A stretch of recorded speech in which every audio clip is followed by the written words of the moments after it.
Hey, what's up, everybody? Welcome back to Conversations in Pop Culture, where I have with me comic artist and almost exclusively cover artist Jason Metcalf, who has done work for IDW, Valiant, Top Cow, White Widow, Zenescope, to name a few projects. And you've done a few other things like trading cards and Blu-ray work and things on Game of Thrones and inside those Blu-rays.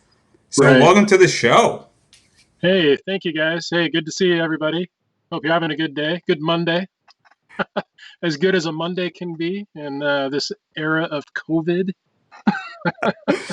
Yeah. So that's kind of why this entire thing started. Just so everybody knows, is that COVID happened, and my other podcast is backed up, and I want to speak to a lot more comic people, and I want to do it 3-4 times in a week. And so, under that pretense, there's a lot of stuff to talk about with you. I just mentioned a few things, and I think the best place to start is how you came into comic books, because you were at a very different job when you first started, and then you transitioned over. And I think a lot of people, and my friend Casey Balker from Don't Forget a Towel, and you might know them, is watching at the moment. And he actually says that he still has the piece that you did for him of the Avengers hanging up on his wall, apparently. But that's something that a lot of people are doing on the indie scene right now, where they're doing comics in their free time and they're slowly transitioning over. And I think you're a perfect example. So, how did all that come about? Yeah. First off, hey Casey. Thanks for getting that piece from me years and years ago, I think. Thanks for watching. Um, yeah, I had always been a comic fan, since I was a kid. Probably like a lot of you guys, you people watching are have been. Um, and uh, I was always an artist. I was always drawing, spare time and all that stuff. But by the time I was in my 20s or so, I just knew that, and I tested. Shown my stuff to other artists. My stuff just wasn't good enough yet, frankly, and it, it, it was difficult for me living where I lived. I lived in a small town in Southwest Washington State, a couple hours south of Seattle. The entire industry was based out of New York at that time. Um, and coming out of high school, I just had no clear path for me to jump right into comics. So I actually ended up getting a degree in construction management. And I worked in and around the Seattle area for close to 12 years, starting out as a kind of like an assistant project manager, project engineer, estimator, scheduler, and was involved in building a lot of projects around Seattle. Um, Probably one that I'm actually the most proud of during that time was the Ronald McDonald House for Seattle Children's Hospital. That was we did a bunch of stuff, theaters and other things, but that was a feel good thing. Anyway, during that whole time, I was still drawing on the side, drawing at night, drawing on the weekends, and I started going to local cons. And I started out with about a dozen pieces of art that I had as prints. I would sell at the shows, and I started meeting other artists, other writers, and editors. Until one day I was next to a friend of mine, Randy Kintz, out of Portland, Oregon. Some of you guys might know him as Rants. And he's got a kind of a stylized, cartoony style, detailed, nice work, nice guy. Anyway, he was my table neighbor at a con in Seattle, and he was currently working on a book for Blue Water. And the editor for Blue Water saw me next to Randy, saw my stuff, and asked if I was available for work. And so that's how I got hired. Well, actually, technically, it wasn't hired because they didn't pay anything. I worked my first interior gig for absolutely free, nothing. It was kind of a known thing about them at the time. I had not worked on anything. I didn't have any publishing credits at all. Other than I did do some ink assists for Top Cow. You mentioned Top Cow, but the only thing I did for them was some ink assists. I didn't draw anything for them. So I took this Blue Water gig, and it was actually a cool project. It was uh, Ray Harryhausen's Wrath of the Titans. So it was the storyline after Clash of the Titans. Um, and the cover was already done. I didn't get to do the cover. So what happened was the initial artist sliced his hand open while he was trying to bust open something with a knife in his kitchen, and he slipped and he sliced his hand, and all of a sudden he couldn't draw, and so they needed somebody quick and somebody that would say yes to a free job, and there I was. So that's how I started out. I was still working in construction at the time, so I was getting these pages done at night after my day job, on the weekends, and they were gracious enough to give me, I think, like 2.5 months, where normally it would be like a 3 or 4 week job to get all that work done. But I was having fun. It was uh, Greek mythology and all the monsters, and I drew the Colossus of Rhodes fighting the Kraken, Pegasus and the mechanical owl, and all that stuff. Medusa. I had some fun. Yeah, let's So talk about that because yeah, you're not getting paid, but you are getting experience. and I needed experience. I needed exposure. I was being paid by my day job, so I wasn't. I was in a spot where I could make all that work. It was just I needed to do the work. So yeah, so I chose to do it. I needed to get that first notch on my belt and start. So that's what I did. Um, that led to more work, more projects. I got connected with a rep out of the Pacific Northwest, Space Goat. They were a talent rep out of the Northwest, and they placed artists in different projects all over the place. Through that, I got connected with a project for IDW called Eternal Descent, and I did 4 interior issues, 8 covers. Actually, I did a fifth interior issue later on, and I did the first 2 or 3 issues. I still had my day job while I was doing those issues. I was getting paid, not as much as I liked, but it was a paying gig, more exposure, better publisher, um, and it was a gothic fantasy, urban rock and roll, angels and demons. Had to draw spot on guitars and amps and things like that, because they were actually part of the financing for the gig. ESP guitars, Orange amps, they were sponsoring the gig. And Eternal Descent, if you Google it, is actually a goth synth fantasy band out of England, and their lead band member was the writer for the project.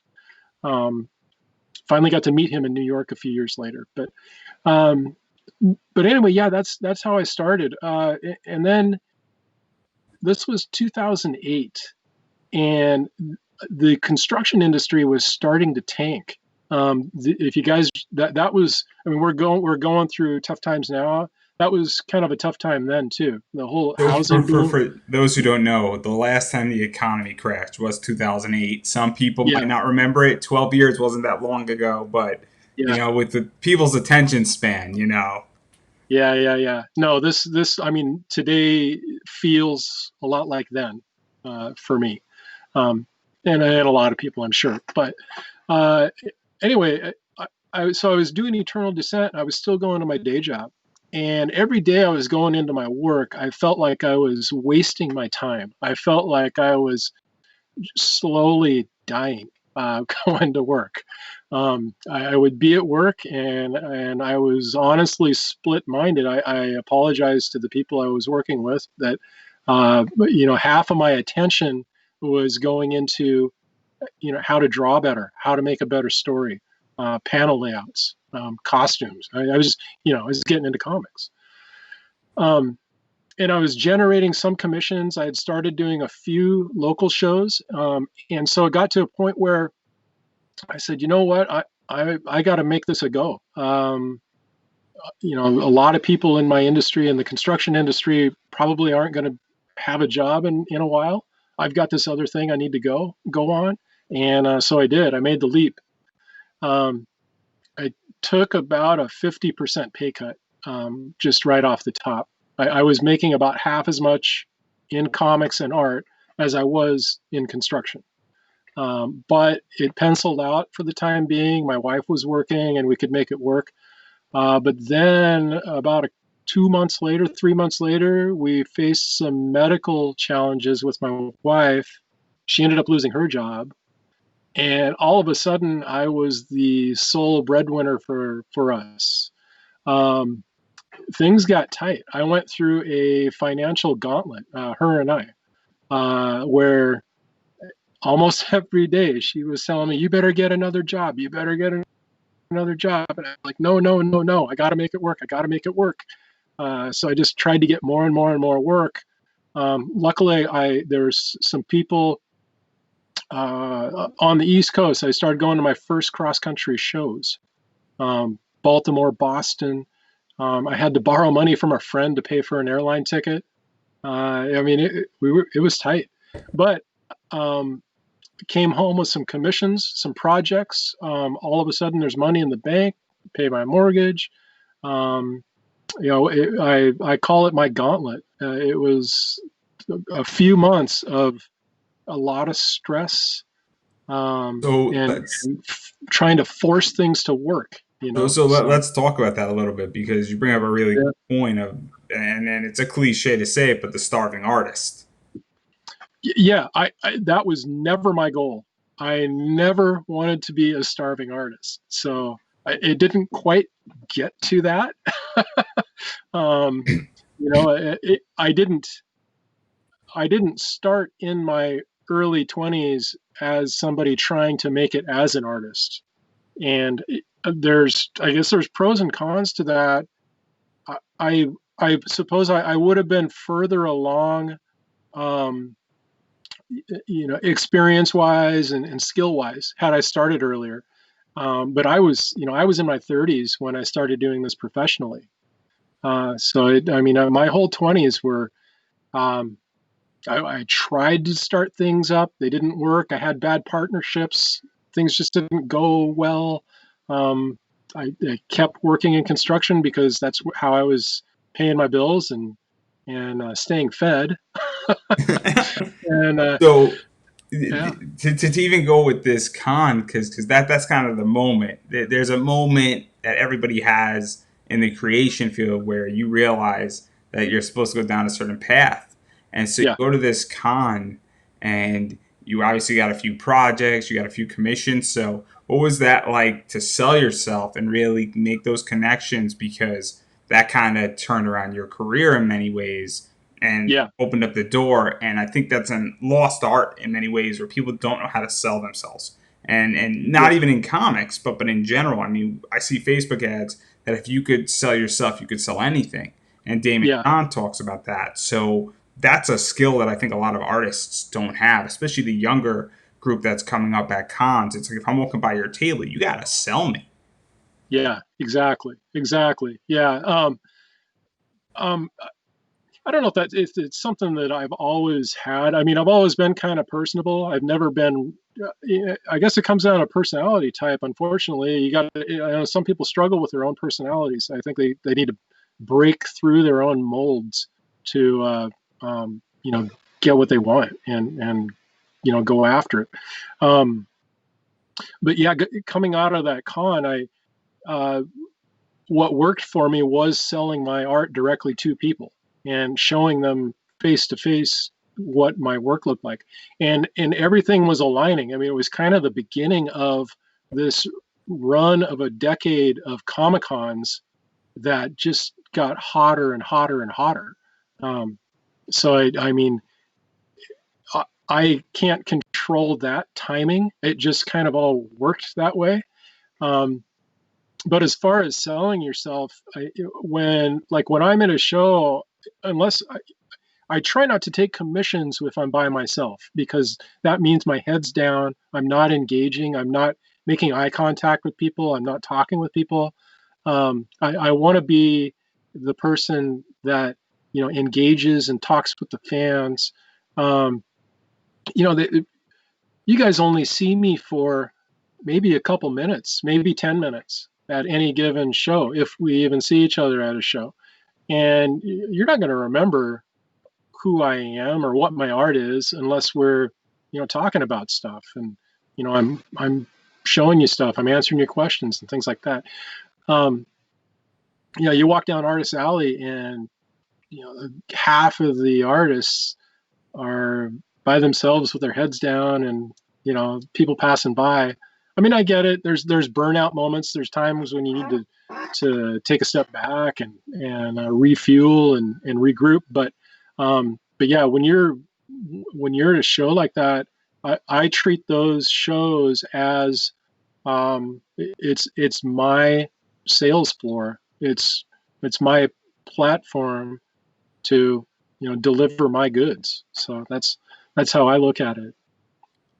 And then do you also go around and mingle with other artists and also publishers? Because I know Zenescope goes to a lot of shows, and we're going to talk about them a little later.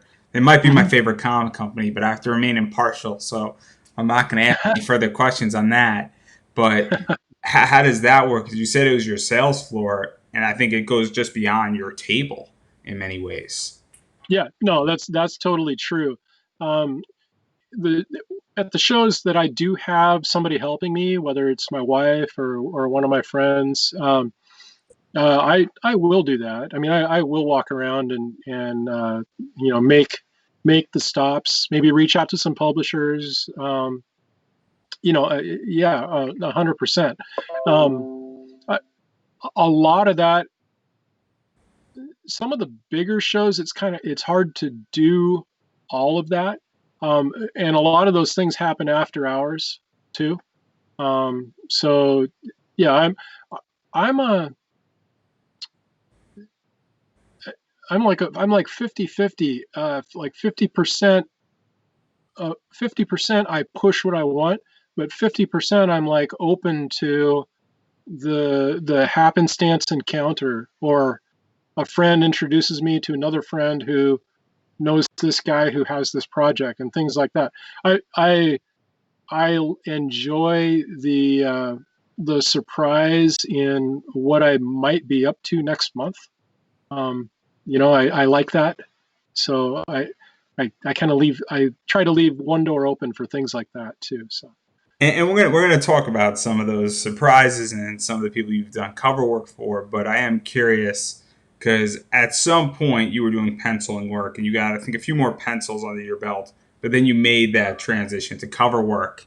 And Ebas has been on my other show, and Ebas has spoken about that transition he did and everything that took place. So what prompted that transition, and what is the difference between pencil work and cover work just beyond the time it takes to do it and the difficulty and the strain it has? Because obviously, if you're drawing 22 pages, it's a little bit different than drawing one cover.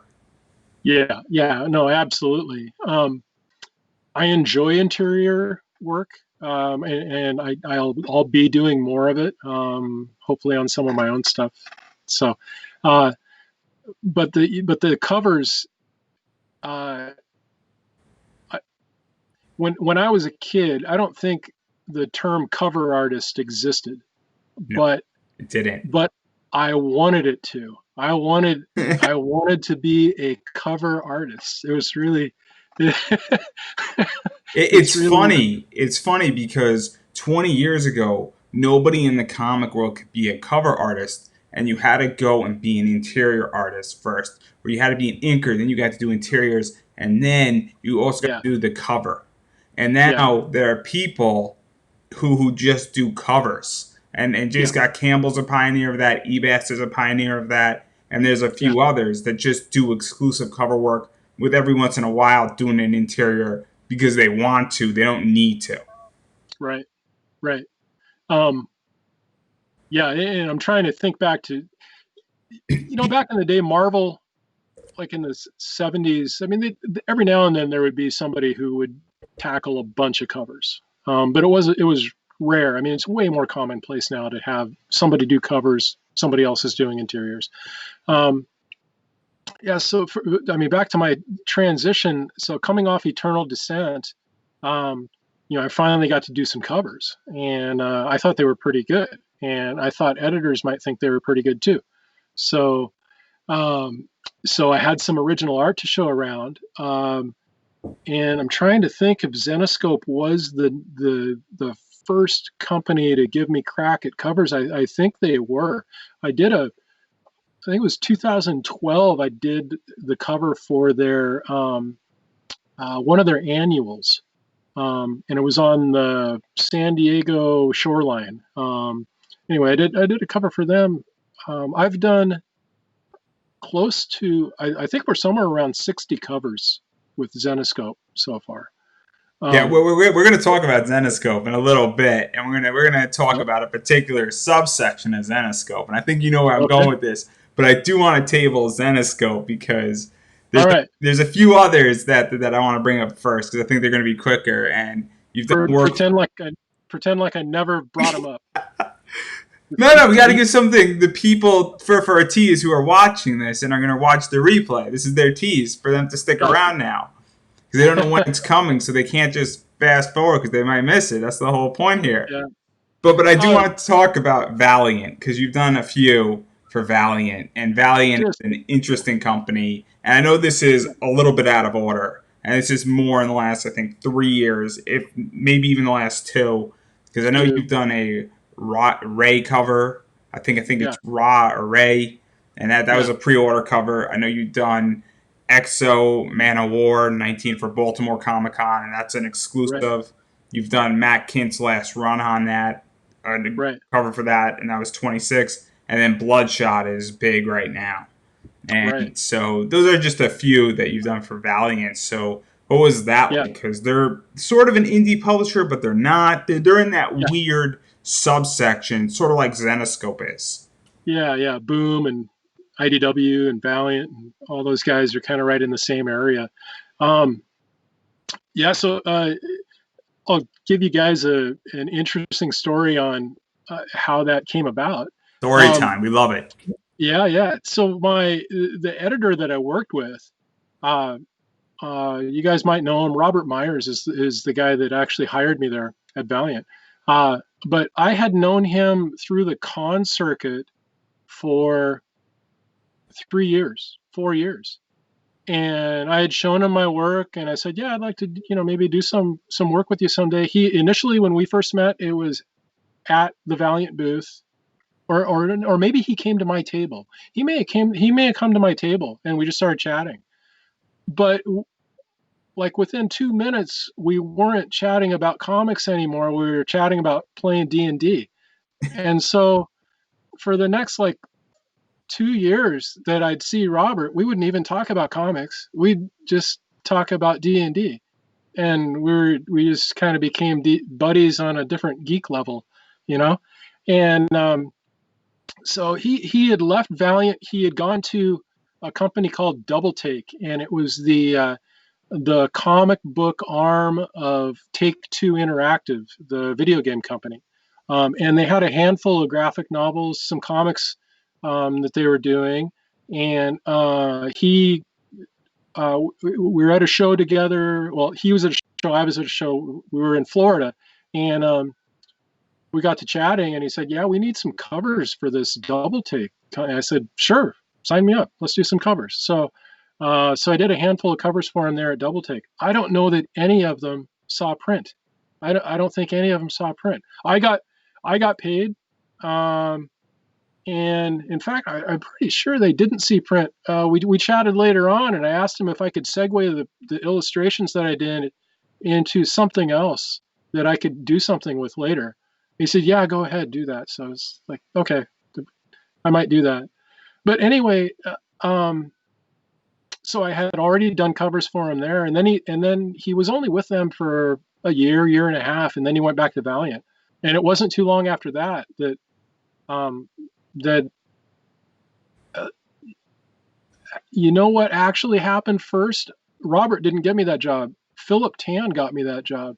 He approached me at Emerald City, and we were chatting about work, and he brought over boy, who was it? I think it was Valiant's owner, CEO. They needed some Bloodshot work done, and and so I ended up getting some Bloodshot art done for them for a cover work, and then reconnected with Robert. That's how that went. So, um, anyway, I would say that entire gig, all the work that I did for Valiant, came about because I went to conventions and I had my display of art up, and people saw it and they stopped and they looked at it and they talked with me, and that's how I got the work. So And we got to talk about Bloodshot because the movie came out. yeah. People like Bloodshot. I have a few cool Bloodshot covers by a bunch of different people, and I love it. And I don't really Oh, care what cool. it's worth. And I'm a comic book investor, and I buy and sell comic books and people's work Gotcha. all the time. But I love the Bloodshot covers I have, especially with the movie that came out. So, what is that Yeah. like, knowing that you worked on a comic that now is way hotter, in the last 6, 7 months than it's ever been in its entire history? Um. Yeah. That's fantastic. Yeah. No, I mean, I enjoy watching all sorts of things move forward and succeed. So, no, it's very, very, very cool. I did two covers for Bloodshot. The first one was back when he had the black T-shirt, um, and that was really interesting. There's a Zenescope tie-in here. Within the span of a week, I did a Bloodshot cover and I did a Frankenstein cover for Zenescope, and both editors asked me to do it in the middle of Times Square. So, and the Bloodshot cover, they knew specifically where they wanted it in Times Square. They wanted it in front of the. There's an armed services kiosk, Army, Air Force, Navy, Where that Marines, is? Coast I know where Guard. that is. I know There exactly where was that is. no Space Force logo on it at the time. It was just the other five. Uh, so anyway, they wanted Bloodshot right there, so I did Bloodshot there, and I thought, well, since Bloodshot cornered this end of Times Square, I'm going to put Frank on the other end of Times Square. I mean, literally within a week of each other, both of these editors asked me to do almost the same cover. It was so uncanny. It's the world works in mysterious ways. Clearly, God was sending you a message for you to go to Times Square. That's Yeah, really what yeah. this was. That's what it No, was. yeah, maybe. I mean, I had already been there several times, so it was familiar territory for me. So that, yeah, but yeah, it's some strange coincidences were going on there. And now back out of Valiant, and I do want to bring up this indie comic because a bunch of people know it and a lot of people don't, and it's La Murta, and you worked on the pinups cover thing with that, and I believe that was one of your first naughty covers you ever did. I think that's the only one I've ever done. I think Yeah. you've done another one for Zenescope with Ralph's Jim on. Oh, that's true. Yeah, yeah, But yeah. you're not a naughty artist. No offense. No, I tend not to. I mean, that's not what I hang my hat on. I'm more about detail and grit and um, like honestly, growing up, I was a Wolverine fan, a Punisher fan, Batman fan. I mean, that's the stuff I like to draw. Conan, So Hawkman. so so what was that like? Even getting to experiment in that because it's not your thing. You're more grit. Obviously Yeah, classic Marvel, classic DC. Monsters is more your thing. But even yeah, still, getting the experience and getting the opportunity to do something like that is still cool and it's still yeah, fun to throw something out there. And it's also more special when an artist who doesn't do that does it. yeah. No, I look at every thing that I draw and just try to make it look as good as I can. I mean, I'm trying to push my skill with everything. So I mean, that's what I was doing there with that Lamorta. one thing that was kind of cool there is I got to design a lot of her tattoos.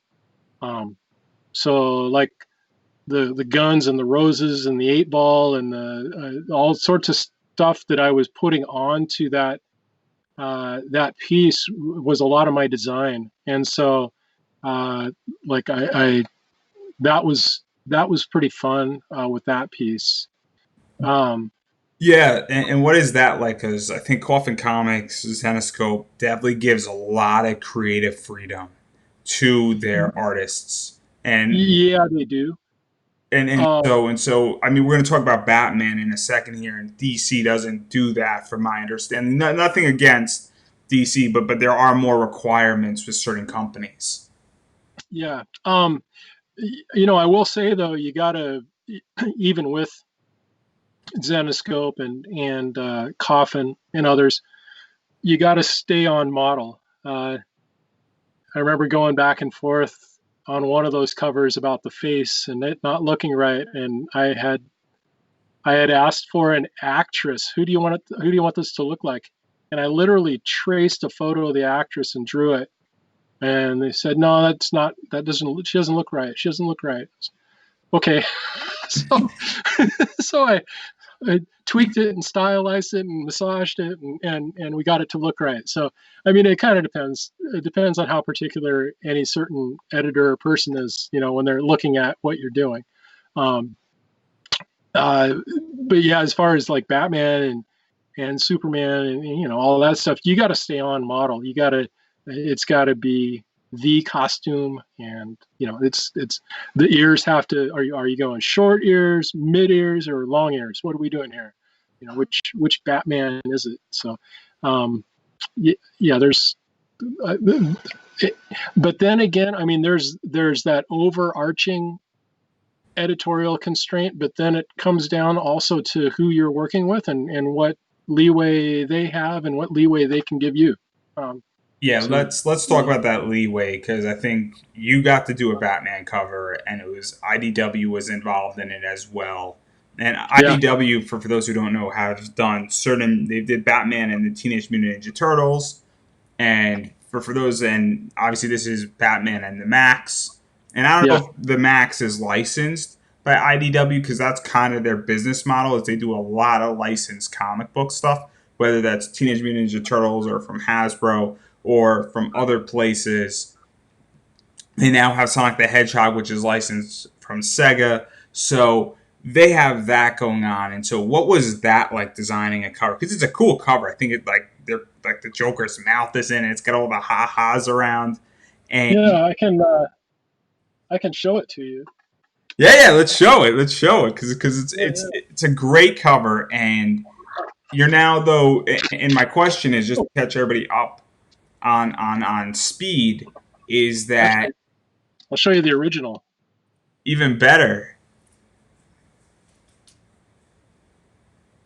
So yeah, so that's what it looks like for everybody who can see it, and that's what I'm talking about. Like, they're coming out of the mouth of the Joker. And what my question is that you're working with two publishers and two of their properties. Yeah. So how much leeway do you have, and what are you dealing with, and how much freedom do you have when you're building this? And there was like 20 covers for this book too. Yeah. So, I mean, this is part of the current trend of variants, that's going on. This cover was a 2019 New York Comic Con release. I think that's what we did with this through Comics Elite. It was one of their covers. So as far as my involvement with either DC or IDW, that was all mitigated through my point of contact at Comics Elite. That must have They been handled. nice. That must have been lovely, right? Oh, You're dealing totally, with absolutely. one person, right? Um, Person wise, it was great. Time wise, it got tight because going through him to go through IDW, through DC, back through him and back to me to get approvals on everything and give me enough time to get things done. That got kind of tight. So it was good and bad. So I had to deal with 3 tiers of approval instead of just one. So that's what happened there. But going beyond the approval, I think this was your first DC cover technically, and getting to Yeah. do any work for them, whether it's through Comics Elite or directly or anything like that. What is that like? Because that's kind of a dream for a lot of people, and I'm sure that there's a lot of people who are going to be watching this and looking at this, and then who are doing comics right now, who are artists who says, "Hey, I just want to be working doing a cover for Marvel or DC." So, Yeah. on a personal goal, Yeah. I mean, that's right up there with my highest goals. Is I absolutely want to do more cover work with DC and Marvel. Um, as the years go on, that's always going to be something that I want to do. This came about through another contact I made at a show, somebody else that stopped by my table at a show, and we got to chatting. And he didn't even have his company at the time. We just stayed in contact. He developed his publishing company and then ended up hiring me. And he's hired a bunch of other people that I know as well to do covers. Um, uh, but yeah, I mean, drawing a Batman cover, I've got another one that they say it's going to be a cover, but it just has not happened yet for various things, various reasons. But we're hoping that actually comes into being sooner rather than later. We'll see what happens. Um, but outside of that cover, the only other DC work that I've done was a uh, Barnes and Noble digital children's book, Batman, Joker, and Riddler.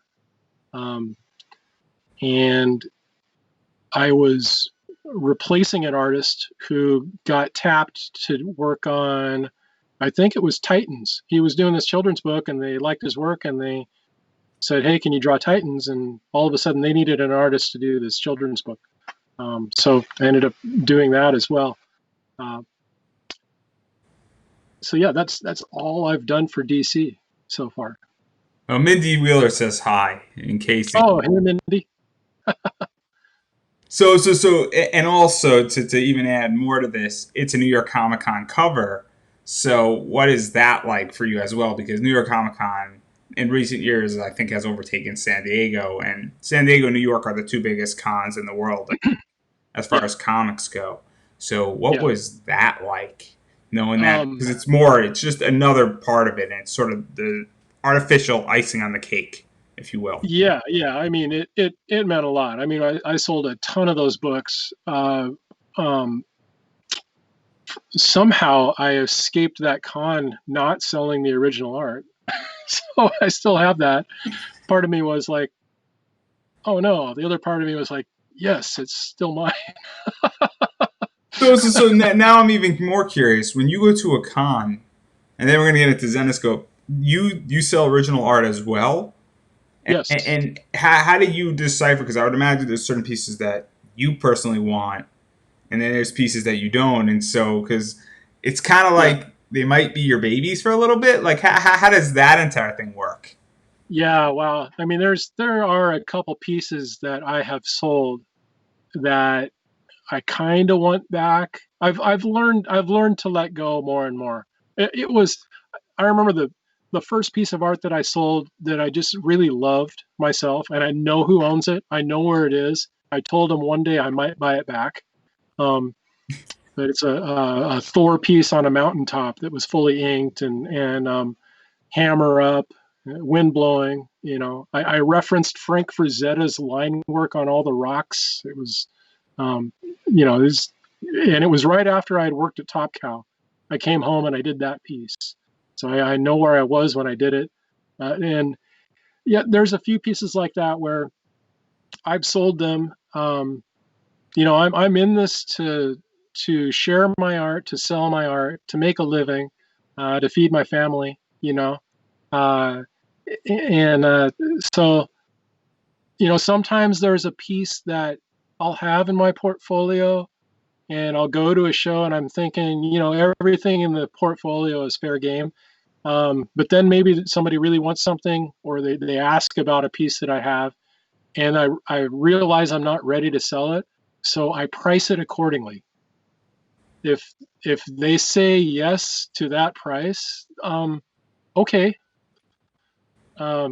but maybe they won't. So that's only happened a couple of times. Most of the time, my prices are, I think they're sincerely fair, and I've sold a lot of my original art, sold a lot of covers, sold a lot of original pinup art that I have. So it's almost everything is for sale for a price. That's how I feel about my personal comic collection. Yeah, There, yeah. there are certain books that everything is for sale, but certain books are I'm asking triple or quadruple what they're worth. And if somebody wants Uh, to buy it, yeah, it, yeah. I have a Saga one that's a high grade signed by both people, and Oh wow. I'm willing to sell it, but it's got to be at a very good price. Yeah, yeah. Some things are hard to replace. You know, that reminds me. Another part of my story is I had a full portfolio of artwork stolen from me a few years ago. Somebody broke into my truck. I came home from a con on a Monday night, late flight. I think I got home at 2 a.m. It's like I don't want to unpack. For some reason, I parked on the street instead of my driveway. That night, 5 cars in our neighborhood got popped. One car got stolen. Anyway, I ended up losing a portfolio of art, um, covers, personal pieces, a whole bunch of stuff. Um, so I guess that helped me So, detach from ownership. I'm now curious. When did that happen? And there's a second part to the question, but I'm curious when that happened. That happened like November-ish or October-ish, November-ish of 2017. Because Um, in the last 5 years, comic shops have been targeted and broken into. yeah, CGC comics have been targeted and broken into, yeah, and yeah, people who carry, and that's a new occurrence. And we're now even starting to hear at cons of vendors getting stolen from and things like that. And yeah, so, what do you? And the reason why I'm asking this is because I'm obviously interested in comic book investing. I have an entire class that teaches this. No self yeah, promotion. There's going to be a link up to it in the description down below or the comments down below once this thing is all fully taken care of. But if anybody's interested, but obviously, how do you feel given that comics are now becoming a very hot commodity and are becoming much like baseball cards and magic cards and baseballs and collectibles in general? yeah, Why do you, given that it was stolen, and obviously that's unfortunate, we all wish it didn't happen, but do you think that the person knew once they opened it up what it was or had an idea? Not saying they knew it was in your car, but clearly that's happening a lot more now. And so, yeah, as an artist and as somebody who's producing covers, how do you feel all about this? Because it's obviously different than I view it.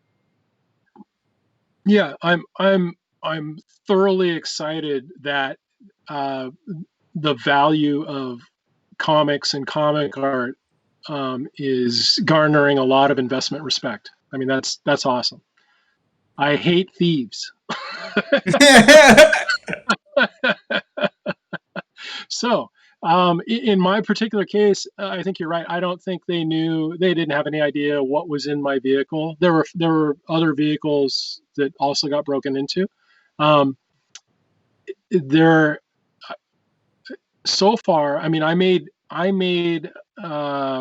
calls and emails and reached out to local shops, comic dealers, everybody locally that I could think of, and word got around.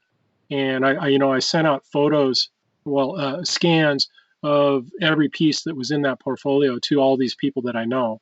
So I mean, there were, I had people kind of looking out for me. There were a couple of soft leads where somebody may have brought something into a shop and to see what it would be worth, but nothing ever came to fruition with it. I haven't ever seen anything online. Um, sadly, I kind of think that in my case, either it just got totally dumped, uh, or maybe it's in the back office of a police room somewhere, locked away as evidence. I don't know. Um, I did reach out to the police because, but the lead that we got was out of our jurisdiction, so that didn't go anywhere. And the reason why I bring this up is because I think it's a really important lesson for a lot of artists and young artists to be aware that when you're selling original art, it is a target. People hear Yeah, about comics, people hear about CGC books getting stolen, people don't yeah, hear about original art getting stolen. And when you brought it up, I immediately think, saying, for 90% of people, that is not going to be an issue of their original art being stolen at a con, or an artist, because most people in the comics sector are not artists and don't have that. And but it is out there, and that's something that I think is not spoken about in this collectible market. But it does speak that if somebody wants to steal something, there obviously is value to it, or yeah, they view something as value. And I'm not encouraging people to steal art. I want to make that crystal clear here. That's yeah, yeah, not what I'm no. encouraging. I am distancing myself from that argument, but I do think it does speak value. And I think one of the companies, and this kind of segues into Zenescope, is something that does that, because Zenescope does have limited covers, and they do a lot of exclusives, and you have a few exclusives with them, and Hmm. you have a lot of common covers with them as well that are now, but they're also lowly printed, all things Hmm. considering. So, how did you even get into Zenescope and that entire Yeah. company? So I met them through, well, Jamie Tyndall is a good friend of mine, and we met at a show. We were table buddies at a show, and it was about a year later he had started doing covers for Zenescope. Um, he introduced me to them at a show, and it was shortly after that, 2012. Yeah, it was my first cover with Zenescope. Uh, and they, we talked about Naughty and the cheesecake stuff. They expressed to me that they wanted to do more covers that that had more grit and dark elements to them. So I was one of the people that they hired to do things other than um, some of the pinup-y type stuff that they do. So they've been great to work with, super flexible, great guys and gals. It's just they're they're like a family owned business, really.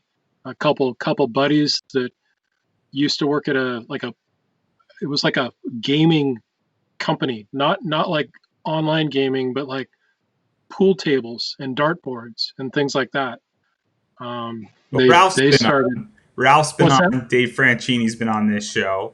Yeah, Raven's been on this show. yeah. I've interviewed Son. I've interviewed Ebas. I've interviewed Keith Garvey. I was Keith Garvey's first interview.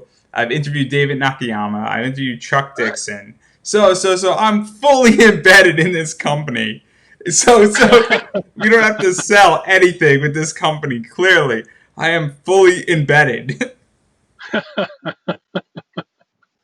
Nice, yeah, but uh, no, they've been fantastic to work with, and I've had a lot of fun working with them, and then hanging out with them as well. It's just they've been great. And so I want to talk about certain covers with them, because you've done the Risky Business cover for Oh Robin yeah. Hood. That's one of the early ones, and that comic is pretty expensive for what it is on eBay. Oh really? I had no idea. It's going for like $20 on eBay.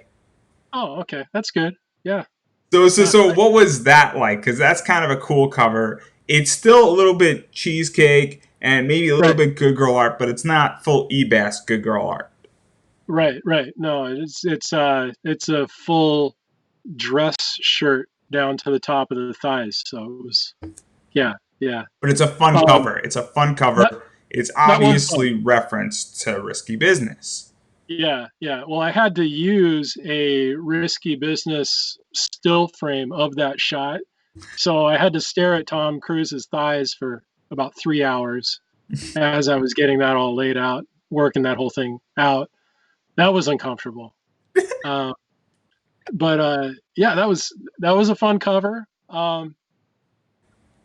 Yeah, it was. I honestly at the time I didn't think much of it. I'm kind of surprised. What's driving the popularity of that cover? Is it a first appearance of a character, or is it I the don't even think homage? it's that. I think people just think it's funny. It's risky business. People like that risky business.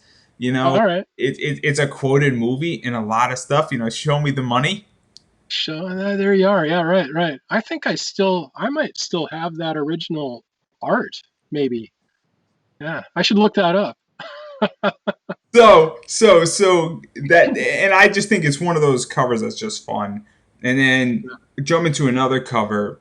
You also got a very cool opportunity to do a cover for Zenescope at their retailer summit with Oz, and I think it was Warlord of Oz. And just so everybody understands, a Diamond Retail exclusive is meant for retailers to bring to their shops, and it's an extremely exclusive cover. It's an invitation only type of cover.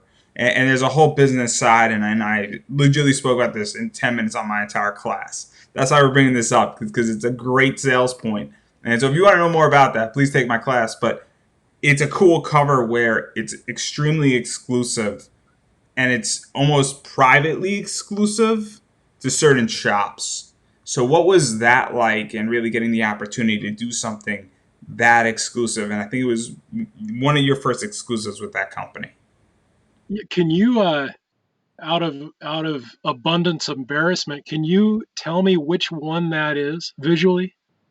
I believe it is the one where she has a sword, and it's Warlord of Oz. And I'm gonna pull it up to describe, because I actually have your comics vine open purposely for this Oh, entire situation, and then I'm all gonna right. make sure that I get this Hopefully, 100% right before I hopefully it's embarrass accurate. myself as well, because I Yeah. don't want to embarrass me either. And this is extremely important for us to get to the truth of the matter. Yeah. Clearly, this is the heart of everything in between. You did it with Wes Hartman, and actually, now that I think about it, I think it's the one that has Beast, or has the lion in it. I think Glinda's in it, and I think that it's like got like a. Actually, that's not the one. My bad. No. It's definitely got Toto's in it. I think, and then yeah, I think Toto the Oh, dog's in it. Dorothy's in it. oh, She's holding a sword. The emerald tree's oh. in the background. The tree's got a skull on it. Yeah, yeah, yeah. That one. I remember that. Okay, okay. I Yeah. stand So corrected. I stand corrected. Dorothy and Toto on the yellow brick road, and the scary grove tree, the big face in it. There we Yeah, that go. was that was fun. Um, yeah, I enjoyed. I like what Zenescope does with some of the creatures. I mean, that's Toto. Toto in Zenescope's world is a totally wolfed out, gnarly dog from hell. Really, he's that's Toto. So no, that was super fun to do. And yeah, you're right. That was early. Honestly, things look a little stiff in that drawing to me. Now, I look back on a lot of my art and just kind of cringe every now and then. There's some things I like in that, some things that are a little bit stiff. So, um, Yeah, I, I, yeah. I agree, but I also think that it is still a great cover, and I personally love it. Where I Oh, think that it really does capture the imagination of what Oz could be. yeah. And the early Oz stuff I find to be fascinating with Zenescope, because I think that was their first crack at the trilogy, and I thought it was beyond interesting what they did with it, and how everything is slightly different, and how they Mhm. took the basic concept and then they expanded it way beyond and pushed the boundaries with that Yeah, entire setting. And I know you did another Oz cover, but it was more regular. right. And then I want to talk about the other exclusive we mentioned earlier, but that was for I think Minneapolis, and I think that's Code Red, and Yeah, you got a yeah, boxer girl in there, and there's a naughty yeah. version, and my favorite component. I don't know if this was meant for Ralph, but it says Ralph's Gym on the punching bag. That was absolutely for Ralph. There's been a handful of covers where I've uh, I've tagged Ralph, I've tagged Dave Franchini, I've tagged Tyndall. I don't know that I've tagged Enot yet. I like using headstones and putting my friends on headstones.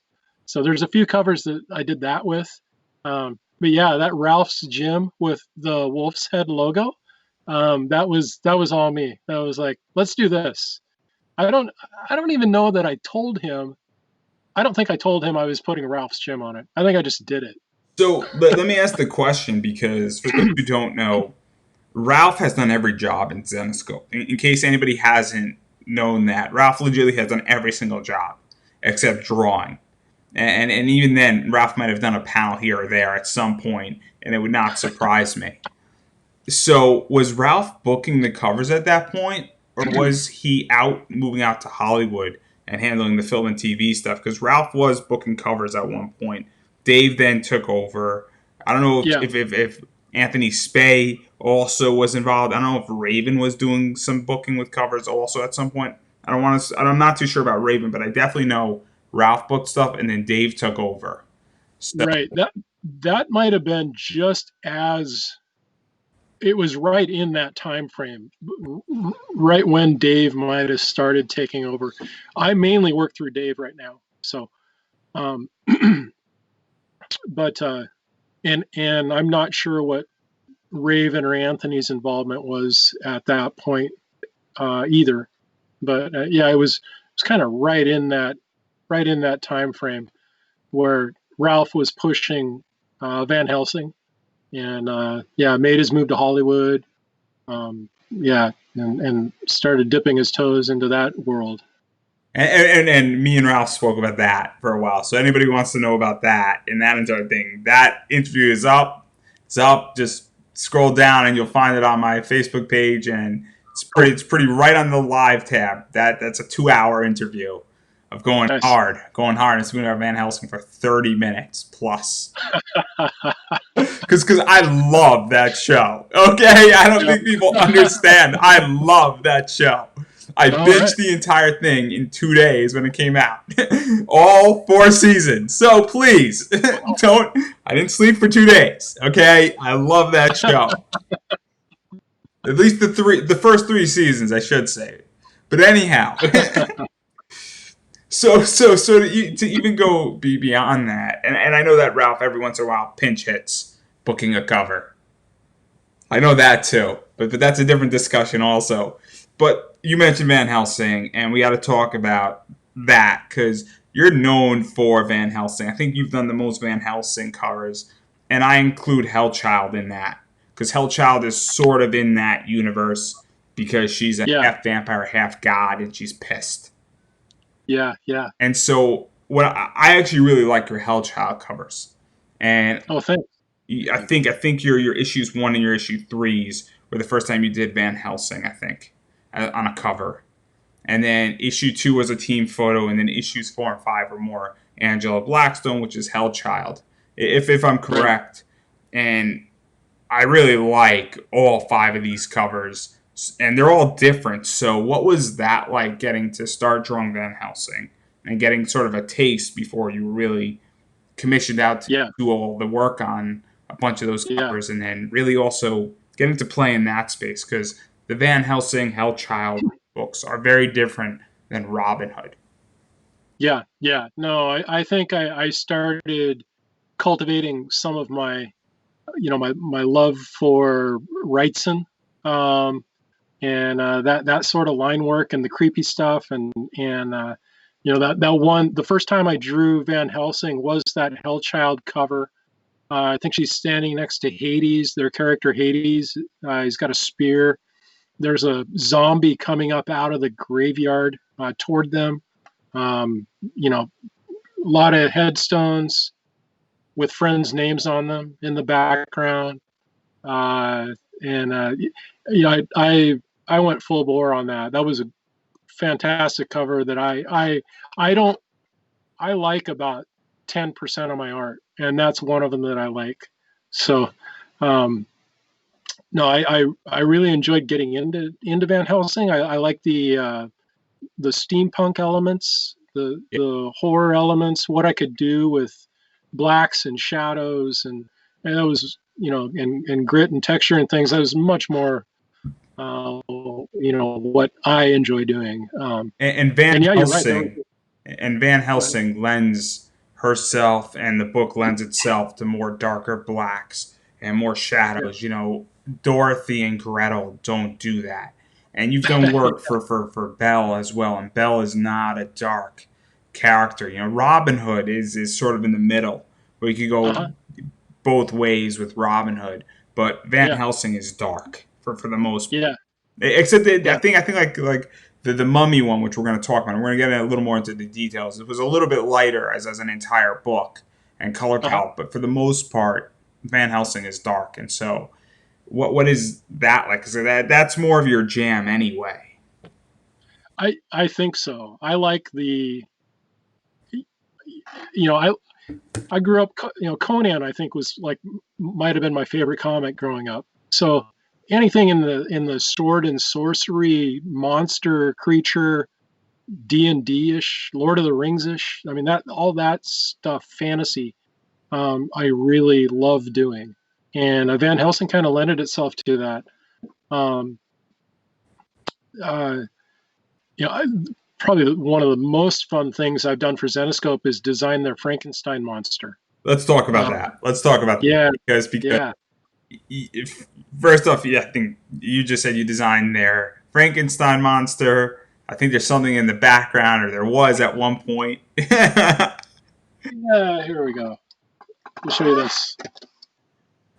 And so let's talk about Van Helsing versus Frankenstein.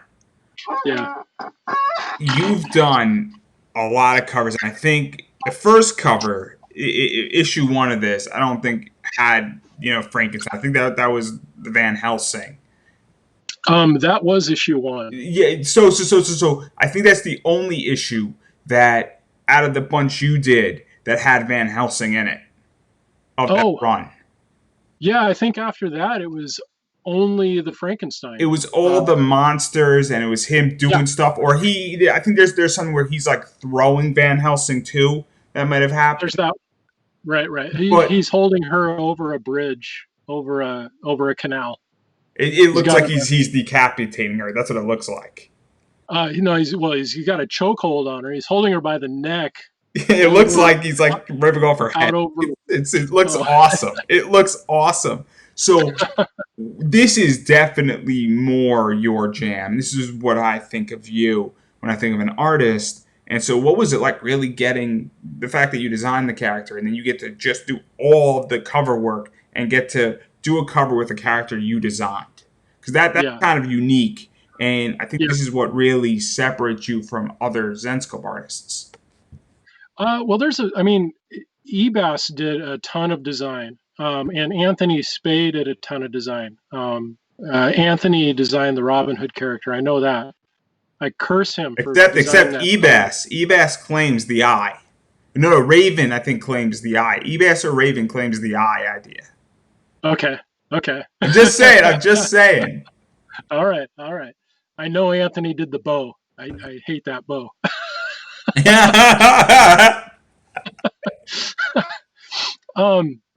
But yeah, designing Frank was awesome. That was a lot of fun. I do enjoy designing characters. I've done designs for other companies, and I did a bunch of design for one of Stan Lee's companies years back. I don't know if that's on your notes, but I did a whole bunch of design for a movie they were going to do. I was working with the writer of Shanghai Nights, doing that stuff. But anyway, designing Frank was fun. What I wanted to do with him was, since Van Helsing herself has kind of a gothic, steampunkish look to her, I wanted to combine that with modern cybernetics, like you would see on Cyborg, or even like Iron Man. So I gave Frank an iron jaw. He's got these baffles on his back that like pump his lungs. Um, his forearms and hands are all mechanical.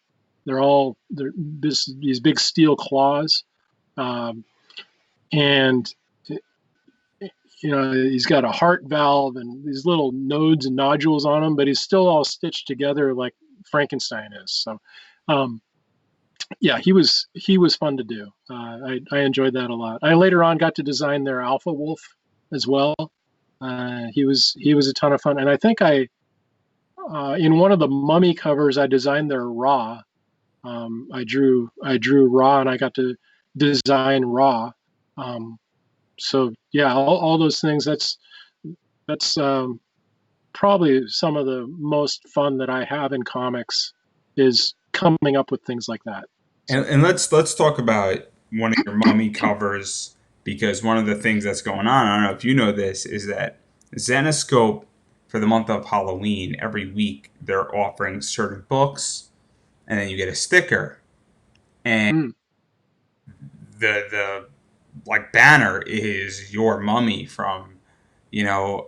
ah, Your cover, the fifth issue, your mummy is the banner picture that they're using. okay, good choice. And so that for everybody who's into Zenescope and is participating in that and checking it out, well, that's your mummy. And so what was this like, really designing a lot of that and building that out and really capturing? Because the thing about Zenescope covers is that there's when they were doing four covers, every cover has a purpose. So A cover does something, B cover does something, C cover might be a character, or D cover might be a character. And I find that's really important because it gives us an idea of what these characters are. And so you've done a mixture of a variety of stuff, whether it's an action scene or just getting a snapshot of that character. And Yeah, throughout Van Helsing versus Amara, that was taking place with all of that. And I think yeah, 3 and 5 were really those character developments. yeah. Is the one you're referencing, is it the one we're looking down on the mummy and she's reaching up like toward us? So I think it's the one, and it's more darker because cover 3 has like a blue background. Yeah. This one, if it's the one that I'm thinking of, I think it's cover 5. the camera's kind of up above, and we're looking down on her, and then she's reaching up Yeah, it's toward almost like us. trying to grab you. Yeah, yeah, yeah. No, that was fun. Uh, I I had been doing a lot of covers that had like straight on shots of the characters, at chest to eye height, looking straight at them, and all the planes were just flat. And I wanted to do something that jumped out. So that was the entire intent with that layout. I wanted that hand to come out of that cover and reach for you. So um, yeah, I had a blast with that. And then I got to design a lot of the flooring and stuff. She's like in the middle of a kind of a, not quite a cauldron, but it was more like a summoning circle, is what I was going after there. Whether that's part of the story or not, I have no idea. I just wanted to draw it. She needed to have something circular at the base of her to make the design look right. That's what I was going for, and I incorporated it into the floor. Um, and she was. It's hard to make. I wanted her to look sort of attractive, but monstrous. So that's always. I love those sorts of challenges where It's got to be both. So so her pose, kind of the swaying of the hip a little bit, and kind of how she's kind of cocked over to one side, that helped, with what I was going for, and it added a lot of motion, to the figure. So And the comic and the cover I like to pair this up with is your Helsing sort of heaven, and it's the falling sand where we got Van Helsing falling into the sand. And if you actually pair them up, you can make it look like the mummy is trying to drag her into the sand, even though they're different comics. I don't know if that was intentional or not, oh but yeah, if you put those yeah, two it covers was, together, yeah. it's really cool. It's an Yeah. awesome thing if you look at it. Like, and if you put them also, so if you imagine everybody, if you have these two covers, that you have like a box, and so this is 1, 2, 3, 4. You put the falling sand at 1, and you put the mummy at 3, and then you put two blank covers in between. It looks like she's trying to drag down, and it looks so sick. Oh wow, yeah, that was totally intentional. So I'm just throwing that out there.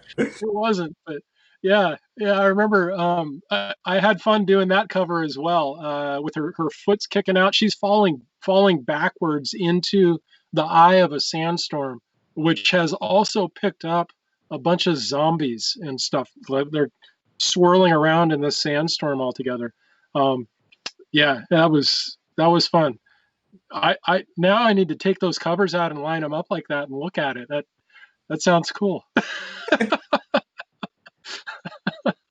And you need to take two blank covers and actually like illustrate the rest of the scene. Yeah, yeah. No, I get you. I understand. And now even going further, because after this you kind of only had a few more Van Helsing covers, because other things kind of picked up, and you're doing stuff with Bell and a few other projects, and Inferno I Yeah, think also was going on, and Courier.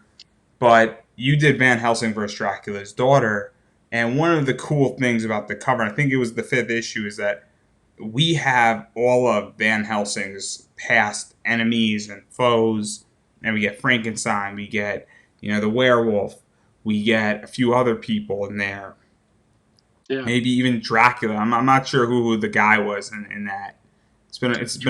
It's Dracula. Yeah. And so, what was it like getting to draw your characters you created again and almost have it be like these are the people she's faced past, and now she's facing another foe and having Dracula's daughter to deal with? Yeah. Um, there's a couple that I've done. Are you talking about the one where they're standing together and there's like these cauldrons? Yeah, and it's almost like the three of them are behind her, and it's a Uh, red background, and Van Helsing's in the middle, and it's kind of a crazy one. Yeah. I think that's the one. yes. Yeah. It's an awesome cover because I feel like So that's actually Dracula's daughter in the middle. I stand corrected. I stand Yeah. corrected. It looks like Van Helsing. It seriously looks like Van Helsing.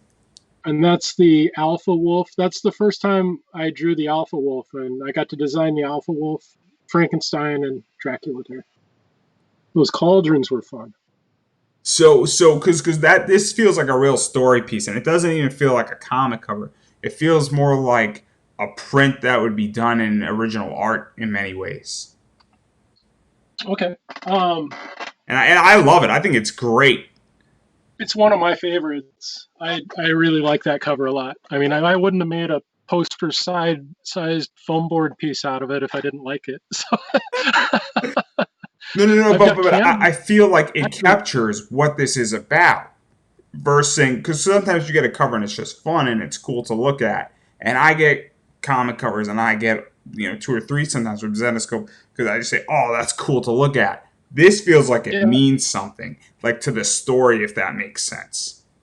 yeah. I mean, the intent there was I wanted all these badass characters to look like they have just decided to go kick Van Helsing's ass, really, and they're having one final mug of Transylvanian hot cocoa, before they head out and kick her ass.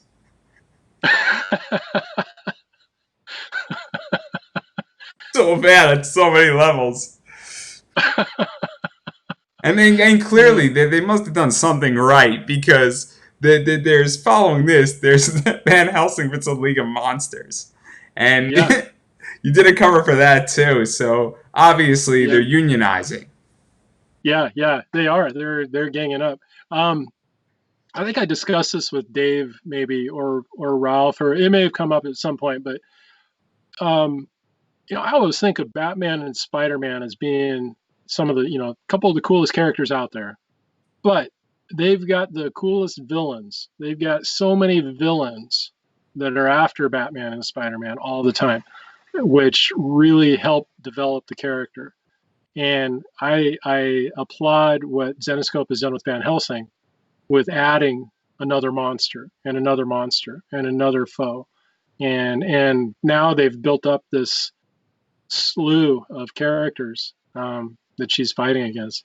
So um, I've in my personal art print collection, I've got a few villains pieces that are collections of villains, and I wanted to do that for this cover, as well as the Van Helsing 50 that you talked about that also has a bunch of villains on it. Um, I just I don't know. I'm a good guy, but I enjoy doing villains. I like drawing the villains and bringing out their gnarliness and you know. Yeah, let's talk about Van Helsing 50. There's a few things. What I like about Van Helsing is that it's not Grim Fairy Tales. It's not Grim Fairy Tales Volume 2, where there is still enough time to catch up for everybody. It's legitimately a matter of 10 trades at this point, which seems like a lot, but it's probably not in Mhm. reality. And at some point, I'm sure that Zenescope is going to do an omnibus because Yeah. I think and in 50 issues omnibus one, they'll do it like Wonderland, and I get the feeling it's coming. But your Van Helsing 50 looks pretty sick. I mean, it's been publicly out there. It's been up for pre-order. I don't think Yeah. that there's anything secret about it. Of me explaining it's red and it's got a bunch of people's faces on it, and it's kind of got I think it's a nice walk down memory lane is how I describe it. And it's Yeah. also red because red is the color of blood. In case nobody knew that, hey, you've been under a rock. And well, Van Helsing's about vampires, and vampires like blood, and it's a bloody comic. So, what was that like? Because it's kind of a big deal, and I know is it coming out next month or December? I thought it was November. They just solicited it just a few weeks ago. Um, yeah, I'm not exactly sure. Unfortunately, that cover has already sold, and yeah, I'm happy that it sold. I kind of miss it already, but it's gone. No. So when you say sold, people can still order the comic book, right? Yes, yeah. The comic is still available. Yeah, Okay, okay, the we're all right. You yeah. have to be careful here. For Like, you comic collectors are fine. You original art collectors, that one has set sail. That's gone. You're gonna have to talk to a guy. I could let you know who it is, but you're gonna have to talk to a and guy. then everybody, I know a guy who can help you out. he Yeah, right. does dirty deeds done dirt cheap. Right. Yeah. Bruce the Bruiser. So what is that like though? That somebody even bought the original art before the comic is even out? Because that's kind of an indicator, I think, for a lot. Yeah, that's fantastic. That happened with this cover, and that happened with I just did a Teenage Mutant Ninja Turtles cover, Ronin, the last Ronin, and I that one sold a few weeks ago as well. Both of those sold within a week, and yeah, actually within a day of me putting them online, and putting them up. Um, no, that's fantastic. Circling back to the Van Helsing cover, my thought there was so it's her standing with her um, crossbow, and she's standing and looking at the viewer, and then in the background are the heads of all of her monsters kind of snaking around behind her. And I in the initial thumbnail, the way the heads connected, it kind of looked more like a snake as they circled around behind her. But um, no, that was a lot of fun because there were a few characters there that I've never drawn. They had probably half of those monsters I had never drawn before, so I got to dive into some of the other monsters that they had. But yeah, I wanted it to be just an iconic. This is Van Helsing. These are all of her villains.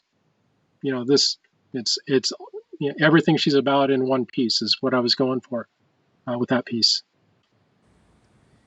Yeah, and even to talk a little bit more about this cover, I mean, this is just one of those regular A, B, C, D covers, right? Or is this an exclusive? No, it's just a regular cover, I believe. Yeah.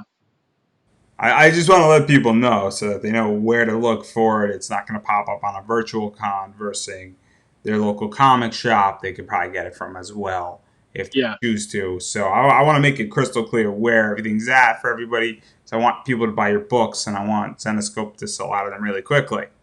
Yeah. Go to your LCS, go through previews, and you get it that way. Or Zenescope.com, guys. That works too. Just there saying, it is. just saying. If you don't know how to do VIP, this is my VIP. I'm taking Jason's job, so I'm coming for you, Jason. I'm coming. Oh man. Not you, but other Jason. Oh, Candelas? Yeah, I'm coming for his job. Oh, okay. All right. He knows. I haven't been banned yet from a virtual con, but when I do, we all know why. Anyhow. So now to back out of Zenescope and go into what is really my field and my sector, more along the lines and where what I do with most of my interviews in, which is indie comics. And you stepped heavily into that. And I think I'm going to miss a few, but you've worked on White Widow, the first one you've done a cover for, Y Comics, Kinetic, Ryan Kidrad's Persuasion. I think Kincaid. My Yeah, bad. Ryan. Not good with names. Kincaid. Persuasion. I think I got the comic right. And then I'm not gonna get this right, but Aurora, and I don't know how to say that person. Sora Sung. I'm not even gonna try. Her name is Sora Sung.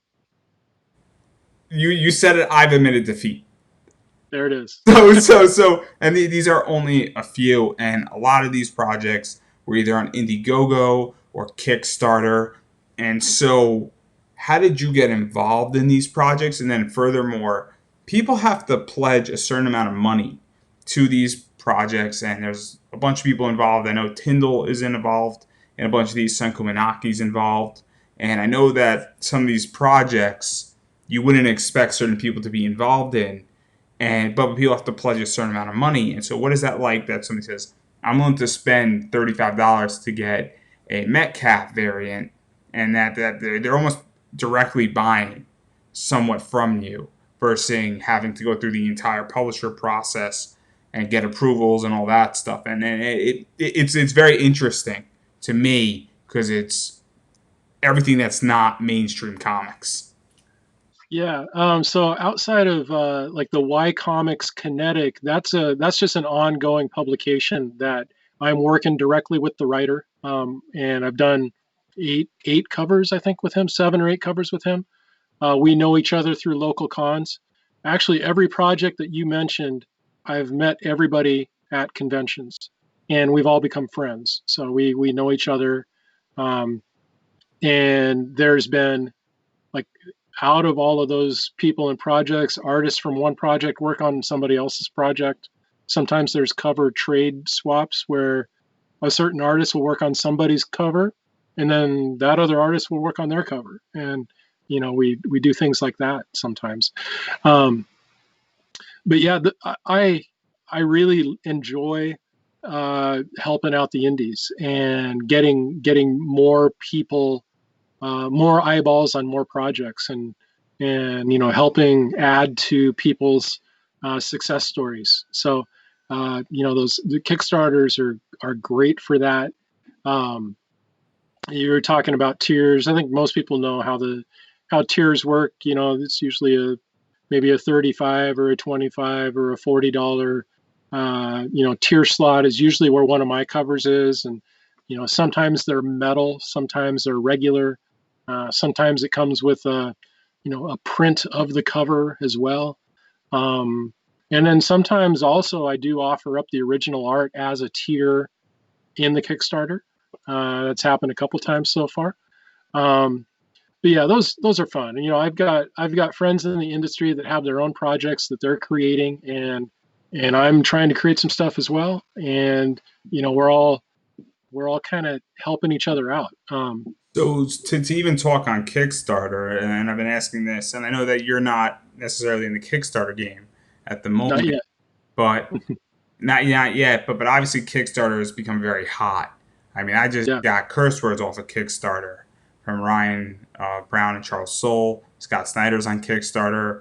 Todd Yeah. McFarlane was in the toy area of Kickstarter, and he did, I think, close to 5 million, from my understanding, on a Spawn toy. But it's comic Right. related. And then Keanu Reeves is just wrapped up very nicely, and I got a feeling Yeah. it's going to get bigger. And obviously, people are very torn on it, is a good way to put it. But what is that like? That there is now some legitimacy to it.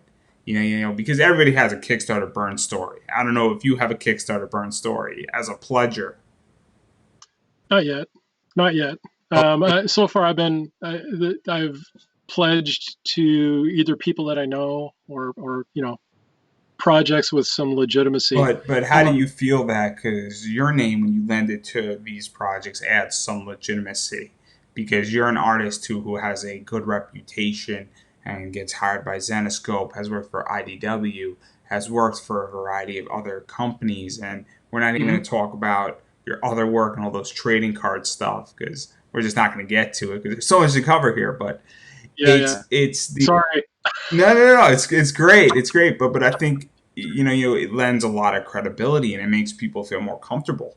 Like when I Yeah. know that a Tyndall's working on a cover, or a Senku Minaki or an Ebas is doing a cover in a Yeah. Kickstarter, I'm more likely to pledge, even if I'm not pledging to that Yeah. pledge level. So like Yeah. I've pledged to White Widow. I didn't go for the most expensive thing. I went for sort of like a cheaper tier because I Hmm.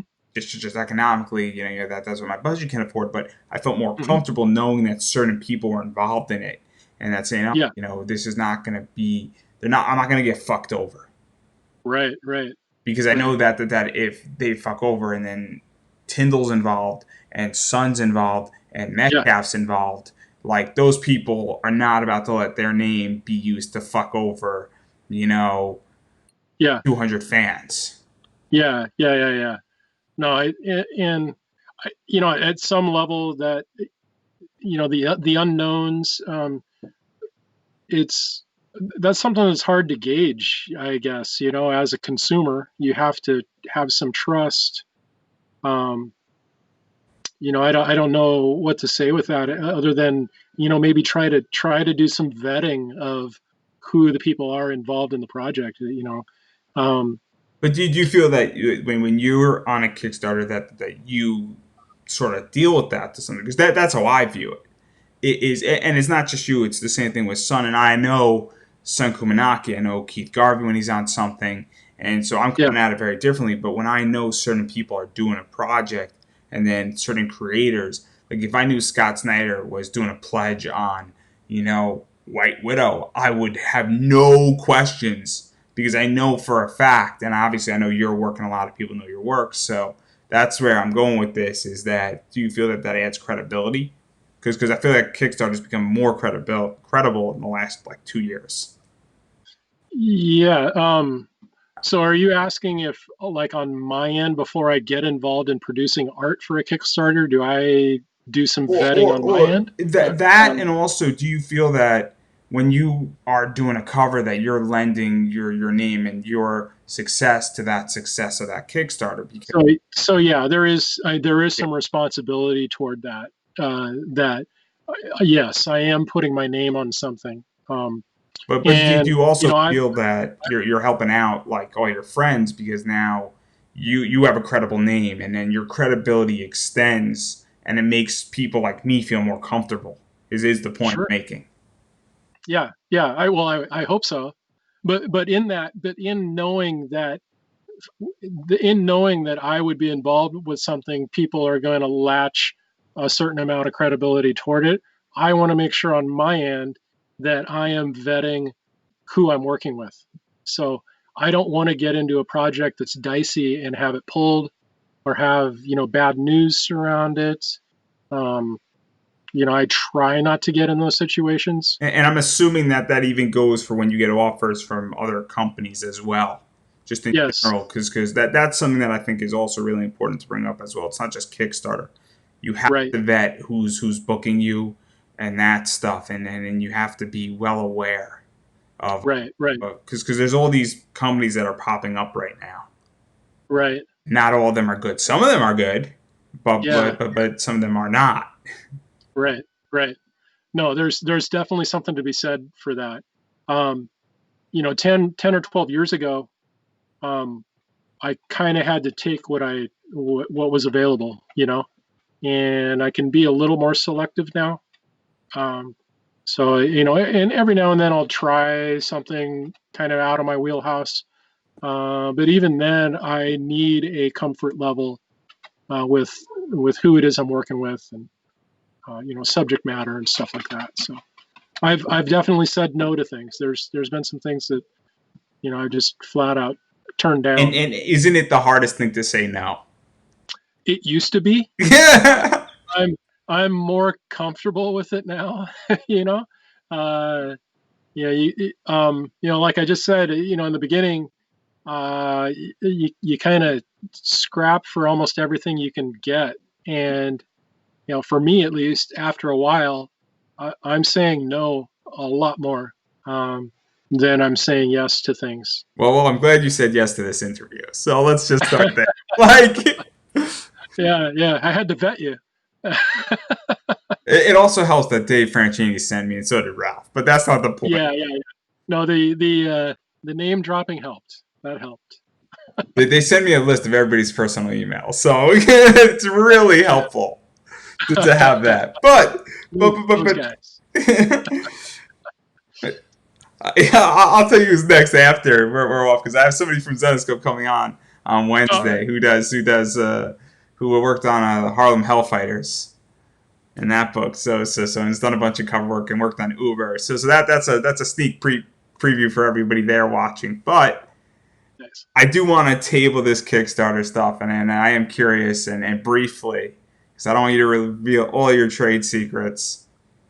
But and I've asked Keith Garvey this question. I've asked Sankumanaki. I've asked Evas, and the person I'm going to be interviewing from Zenescope on Wednesday will also be asked this. But what makes a good cover? Because I think that's something that people want to know. David Nakayama's answered this question, and I'm just Yeah. curious from your perspective because you got Yeah. two amazing covers behind you that you've already shown, and one of them I think is your favorite. So, Yeah. what makes a good cover? Um, I imagine every artist that you've talked to has had a little bit of a different answer. Um, I suspect what people value is different. But for me, I look at a cover as an advertisement for what's in the book and who the company is. And it's sitting on a comic shelf with hundreds of other covers. And it's got to be interesting and different enough for people to pick it up. And once they get it in their hands, it's done its job. After the comic is in a person's hands, it's up to who's ever drawing the interiors to sell that book, unless the cover sold the book already. Now, for me, I want a cover to be readable and interesting from 10 feet away. I want something about it to grab somebody from 10 feet away. And then when they get closer, I want them to see more. So for me, it's like depths of detail. It's like the overall image and layout is what's going to get people from 10 feet away. The color, I mean, just those larger things. But then once you get closer, um, I want people to see the work that went into making that art. And that there's a whole bunch of things that go into that. Spotting of blacks, figure placement, layout, shapes, um, you know, secret Fibonacci stuff. There's all sorts of things that go into the design that help that. So um, that's what I go for. I want it to grab you. I want it to be interesting. I want it to be beautiful. And I want it to represent part of the story. For me, I mean, the pinup stuff is fine, but I prefer having a cover that tells you something about what is happening in the story, which used to be what covers did, like exclusively. Um, it wasn't until a decade, maybe two decades ago, that covers got a little bit more. Hey, we're the characters. This is our pinup shot. Um, I like having just a little bit of story element in the pictures And covers. and then to talk a little bit more about your covers, and I know that I'm not exactly sure, but do you color some of your own covers, and then do other people color it, or are you completely not a colorist and don't want to dabble into that? Because that's an art in of itself. It is. I'm proficient at it, but I'm twice as slow as a professional colorist. It takes me twice as long to do the color work. So I'll ask a question. Do you sometimes on certain books do the colors yourself because for whatever reason you just do it that way, or do you always outsource it? I Up until this point, I've 100% outsourced all the covers. There's been pinups that I've done myself, and I'm proficient enough at it where I'll send a cover off sometimes, and I'll lay down like the initial color palette, and to show the colorist this is kind of what I'm thinking, as far as this is where the greens are, the reds are, which in fact the uh, the Dracula's Daughter cover with the monsters on it Yeah, I behind was going me. to ask about. Um, yeah, I did that for that cover. Ivan Nunez is the colorist on that. Ivan colors a lot of my work, and he's out of Brazil. Super, super talented, super fast. So I was going to ask about that cover specifically because that cover obviously means something to you. That cover is a baby for you in many ways. Yeah, yeah. So I would imagine on that cover you might have been more picky with Ivan, and Ivan might have viewed you as a little bit of a pain in the ass on that cover. I wasn't too bad. I was just I usually with Ivan I only have to say, "Hey, I'm thinking of this," one time, and he nails it. He's so good. He is so good. Uh, Everybody gets one every 5 years that they get to be picky on. You used it on this one, okay? Yeah, that cover behind you, you used it on that one. just a tiny bit, not a lot, not really a lot. Yeah.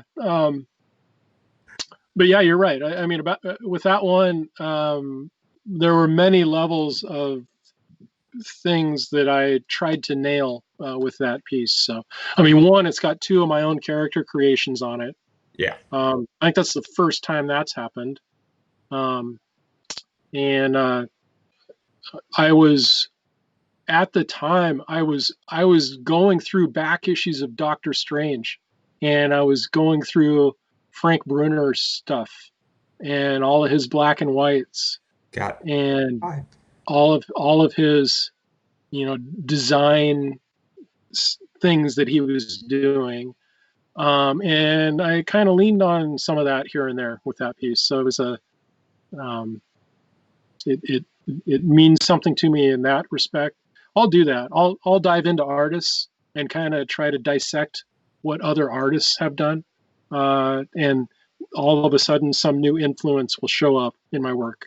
I mentioned Wrightson earlier, you know, but yeah, I'm always kind of scanning the art field and picking up just little things here and there that'll show up in my work. And then we're going to table that also. And I want to talk briefly about your CoverWorks cousin. And that's you do commissions. And you do everything in a commission within reason, meaning that you're not a big nudity guy, but you'll Yeah, do a Marvel character, you'll do a DC character, you'll do a Zenescope character. If somebody wants something completely that's not comic related and like a mixture of something, I'm sure that you'll be happy yeah, to do it. And yeah, I don't think I know you do a lot of sketch covers. Those are the blank covers that you get everybody that right. got something on it, and that's meant for an artist to draw, just in case you didn't know. That's what that's for, everybody. Sure. There you go. So that's a magnet, right? Magneto. That's a magnet, right? Magnet. It's a magnet. Yeah. What do you mean? That's Wolverine's best friend, isn't it? It's Magneto, everybody, but clearly. I digress right there. So, But yeah, I do a ton of commission work. how does that all work? And what do you? Because I know that you use Copic markers, I think, right? For the color piece. On these sketch covers, I do, but I do outright black and white, fully penciled and inked commissions as well. Let's see if I got something here. Like I'm working on there's a That's pretty cool. working on a snake eyes. So you do everything. Yeah, whatever people want, really, within reason. I generally have a backlog of orders, like 4 months out, 5 months out. Um, It's a good problem to and have. That's a good problem. yeah, and I try to just do. I used to collect in full up front, but now I typically just take a down payment and then upon completion collect the rest and send the piece off. Um, and I'm always busy with commissions. Up until last year, uh, I'd say the way I make money and the way I live is a third on commissions, a third on covers, and a third on conventions. Now all of a sudden conventions are gone, so my commission list is twice as big. I'm still doing the same amount of covers, but I'm doing way more commission work now than So I used to. so that's my question is that do you do commissions at conventions? And the reason why is that I'm a big CGC guy, and I love Yeah, getting my comic books graded and CGC'd. I've yeah, done it with a few other artists, and I love that. yeah, And so, how does that all work with you? Because I know that you don't yeah, want to yeah. keep your head all the way down in your desk, but at the same time, or your table. But Yeah, when I do them at shows, yeah, I do try. I used to do up to maybe 12 or 15 commissions at a show. Now, I mean, at the last year's shows, uh, outside of New York, I still did that many, but now maybe I'll get through 7 or 8, maybe 6, 7, 8 at a show, something like that. Um, Now though, with dealing with COVID and working from home, I'm taking a lot of orders online.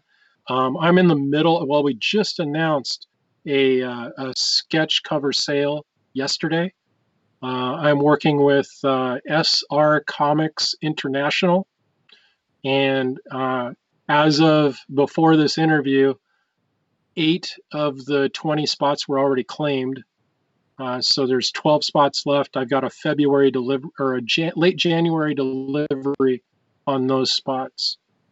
So I'll do these batch sales with art reps, and that's what this is. So, um, but yeah, I'm always talking with people, negotiating commission requests, 100% all the time. And you guys can email me or you can message me on Facebook here. Um, and when the shows get rolling again, I'll be doing them at shows again. But yeah, I enjoy them. I enjoy, drawing characters I've never drawn before, and sci-fi, gaming, comics, fantasy. uh, all that stuff. Love it. I'm sure you'll be happy to do some anime stuff. Yeah, I'm doing a Jubei right now, but it's my version of, it's in my style. Let me figure that out. And I've never drawn him before. Oh, Um, it's so bad. but yeah, and anime's in the wheelhouse. Gaming. Um, Sorry, I got a stack of stuff here. I'm sure you would love to do some D&D stuff and like Magic the Gathering stuff too. So that stuff's Oh yeah, amazing. yeah. I just did a couple weeks ago. I just did Magic the Gatherings. It was one of their necromancer witches. I forget what her name was. Cassandra? No. It could be. It could be. Yeah. Or Chandler, or I'm not sure. I haven't played an MTG in a while. Yeah, there's a getting some glare there, but that's the Jubei. You can see. So that's an example of what he can do and what he does, and there you go. That's and so obviously people can find that and talk to you and engage with you and negotiate with you based on just through Yeah, email. And yeah, absolutely. this kind of leads right into what I want to talk about here, where I want to give you an opportunity to promote yourself. So where can people find you? I know you do live art sales all the Yeah, time. You know, you're the admin of I think Artist Alley or I don't know the Facebook group, but yeah. that's a group where people. There's a few of us that we in in order to use that service, we all had to become admins. So I'm not like the guy that started the whole thing, but on Facebook there's a group called the Artist Alley Shopping Network, and there's a dozen or maybe 2 dozen artists that use that platform to I'll do drop some live names. drawings, live I'll drop sales. another name. Nei uses it very effectively, and a few other people use it as well. So if you're looking for anything from artists directly, which is better than going through a website because they keep more of the money, that's a good way. So and also if you're also looking for something in particular from an artist, they might very well have it in their collection and you might be able to negotiate something. And so it's like I'm looking for certain books from certain people. I'm actually looking for a particular Nei book, and I've yet to reach out to her because if she has it, I'm going to buy it from her. Hmm. Just to use an example, and I'm sure you have things and copies of your books and things Oh yeah. that somebody might want. Yeah, yeah. I mean, I've still got a few of the Batman Turtles books. I've got a bunch of Zenescope stuff, uh, all the kinetic stuff. Some things I don't have anymore. Some were very, very low print runs, and I'm sold out of. But yeah, that Artist Alley Shopping Network on Facebook, absolutely use that. You can message me directly on Facebook. I am most active on Facebook, second most active on Instagram. Um, and I Before we get too far ahead, what is your Facebook? And where can people find uh, it, just it's just was? Jason Metcalf. Just Google me, Jason Metcalf. Or search in Facebook Jason Metcalf. Yeah, And you'll then find me. what's the Instagram? On Instagram, it's Metcalf Jason. It's the reverse of that. Um, and I really need to get better at updating my website. It's the most cumbersome thing for me, and I probably should have somebody just do that for me. But it's not my favorite thing to do. Facebook is so much easier to use, and instantly interactive and all that. So I wish my website. And also, what do you have coming out in the next few months that you could talk about? People to Um, look out for. yeah. So I should be doing. I believe I'm still doing a Yule's Vision cover. It's for a small publisher out of the Southwest. Yule's Vision is very much like the Huntress, except she's owl based. Um, so that'll be a cool thing. That horror anthology, I showed you a piece of art from that earlier. That's OMG horror. Um, and then I got to let you know too, you can still get a copy of the Last Ronin cover that I did for Teenage Mutant Ninja Turtles. That's out on pre-order now through thecomicsheap.com. And that's like heap as in a heap of comics, HEAP, thecomicsheap.com. There were only 600 issues of that. I blew through all of mine already. They're sold. I did a pre-order of I think there were like $85 remarks on those, and I already sold out of those. So just so everybody knows, I'm going to look it up right now so I could get one. Okay, Like there you go. everybody Yeah, else. thecomicsheap.com. I imagine you could probably just Google my name and The Last Ronin, and you'll get linked up to that. But that's a variant that came out through Gotham City Limit, a comic shop in Florida, is sponsoring that publication. Let's see, what else? I need to get on Dave to do another Zenescope cover. I don't have anything lined up with them yet right now. Oh, we didn't talk about Conan. I did a Conan cover last year. I still have some of the Sumerian Queen of the Black And Coast. I will make an announcement about this just so everybody understands. It is, there's a print run of 600 on The Last Ronin and only 100 total available outside of Jackson, Florida. So there you go, everybody. It's a hot book. Right. Yeah. But And we continue. didn't talk about this cover. That made some news last year. This was the Sumerian. Yeah. I have that in my notes. We just missed it. Oh, okay. Yeah, that had a kind of an interesting publication whirlwind going on around it. I'll show everybody a quick picture on my phone if anybody can see it, because I think this is yours, right? Yeah, that's it. That's what it looks like, guys. I don't know if everybody can see it. I'm not doing a good job with my phone, but that's what it looks like. So that's something to keep in mind. That was a fun cover too. I enjoyed that. I'm not the biggest Turtles fan. I enjoy Turtles, but that's not totally my thing. But I really love that cover. That was a fun cover. So I don't know if there's anything else. Obviously, Van Helsing 50 is another big one that's coming. Yep. November, Yep. December. I'm not exactly sure either, but it's one of those 2 months. So that's also something to look out for. And yeah. I don't know anything else that you can talk about because I don't want to get in trouble. I don't want you to get in trouble. Yeah, I'll be playing around with the cover in Jamie Tyndall's White Widow universe, but it's not her, so it's something. But that's coming up too. And then obviously Kinetic, you can get all their stuff from them directly. And I know you were on their podcast a while back. Right. Yeah. With Bill Colum is the creator of Kinetic.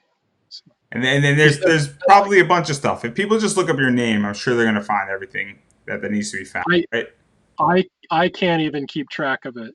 I sit in my basement and I churn out a lot of work, and then it goes places and it shows up in other places, and then people talk about it and buy it, and I can't keep track. well, that's a good problem, and that's a good problem. Yeah. And on that note, I think we're going to wrap up. But I've been saying it in every single interview I do that definitely support. You can get The Last Ronin right now. It's still available. It's a $25 comic. It's not that terrible of a variant. It's pretty affordable. You can go pick it up, check it out, enjoy it. I'm sure it's going to be one of those books that might go for good money in a year or sooner. Just throwing it out there if you're looking to flip it.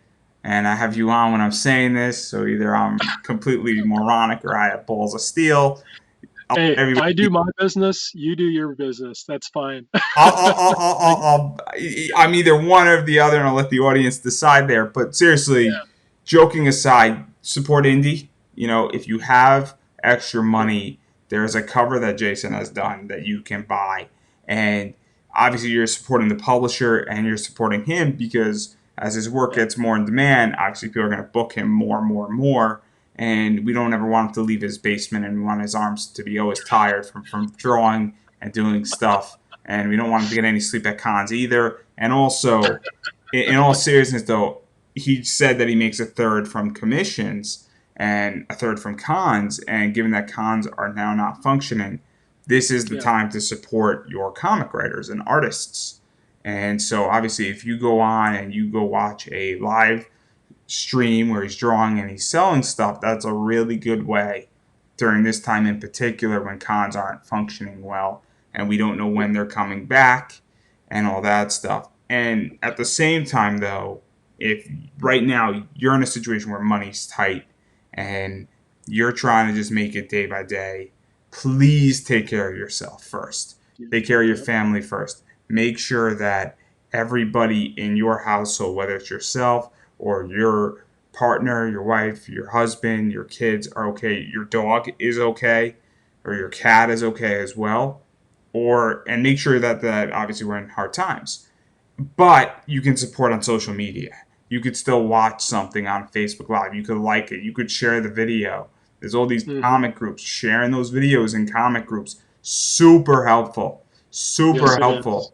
Because Yeah. you never know who's watching, and then they might become a fan, or they might say, oh man, I have extra money. That's a following on Twitter, checking out Instagram, liking a Facebook page, shooting somebody a message.